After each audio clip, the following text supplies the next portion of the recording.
Audio Jungle.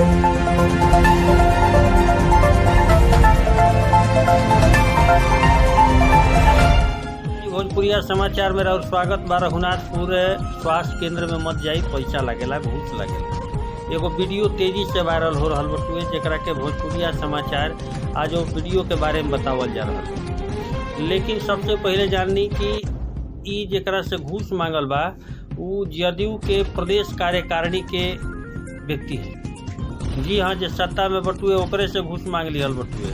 आ खबर काफ़ी वीडियो जोन बटुए वायरल हो चुकल बटुए। अब वीडियो में का बटुए ई रोरा जान ली कि एगो डाटा ऑपरेटर जन्म प्रमाण पत्र खातिर पैसा मांगल, पैसा दे दिहल गई। आ देला के बाद जब ई बात प्रखंड स्तर के जे अध्यक्ष बटुए उनकर नाम जौन बटुए उनका से कहले प्रदेश कार्यकारिणी वाला, तो पहुँच गए जा। अब पहुँचला के बाद क्लास लगावे चालू कर दिल। तब तक डाटा ऑपरेटर आई है ना, एकदम साक्ष्य के साथ है। जे प्रखंड स्तर के प्रदेश कार्यकारिणी के रहन, जेकरा से 500 रुपया डाटा ऑपरेटर ले रहन, वो नंबर नोट कैले रहन। वो 500 रुपया के नंबर नोट कैले रहन, जो नंबर होला नोट के नंबर नोट कैले रहन।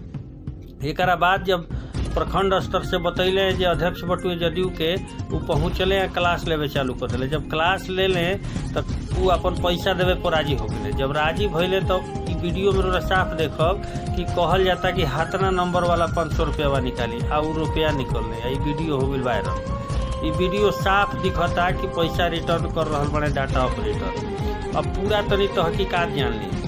जेवना में पर्जन 500 के नोट निकाल के डाटा ऑपरेटर के वीडियो में पर्जन ही बतावा तरह के एकरा खातिर 50 रुपया के मांग कर गई, लेकिन 500 रुपया ले ले रहन। अब 500 रुपया कब रिटर्न कैले, अब तनी खबर विस्तार से सुनी। जानकारी के अनुसार जदयू प्रदेश कार्यकारिणी सदस्य चंद्रमा पाल अपन बेटी के जन्म प्रमाण पत्र बनवावे खातिर अस्पताल में पहुंचल रहन। ई ब्रह्मपुर के रहे वाला हो। एक बाद जब मामला तूल पकड़ लेलस तो जदयू के प्रखंड अध्यक्ष रामलखन सिंह कुशवाहा के बुलावल गई। एक बाद मामला और तूल पकड़ लेलस। एक बाद ई पैसा तो रिटर्न हो गई, लेकिन ई आरोप लगावत लोग कहल कि ई जौन डाटा ऑपरेटर माने अजय कुमार, इहे ई सब काम करत रहे, जन्म प्रमाण पत्र बनवावे खातिर पैसा लेता रहे। वो ये अस्पताल प्रभारी डॉक्टर ललन सिंह जौन की आयुष डॉक्टर है, यहाँ के प्रभारी बनावल बा।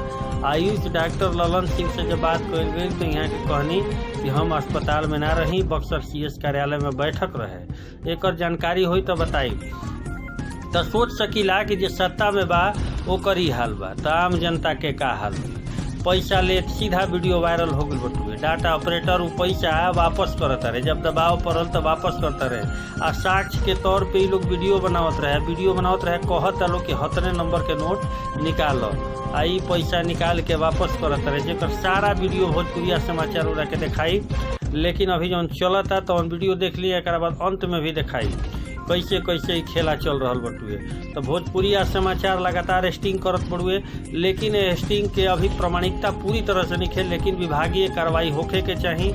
ऐसन घूसखोरी, ऐसन जमाखोरी पे लगाम लगे के चाहिए। कहे से कि जब जन्म प्रमाण पत्र के रूप में पैसा लागे लगी तो फिर यह से दुर्भाग्यपूर्ण का हुई।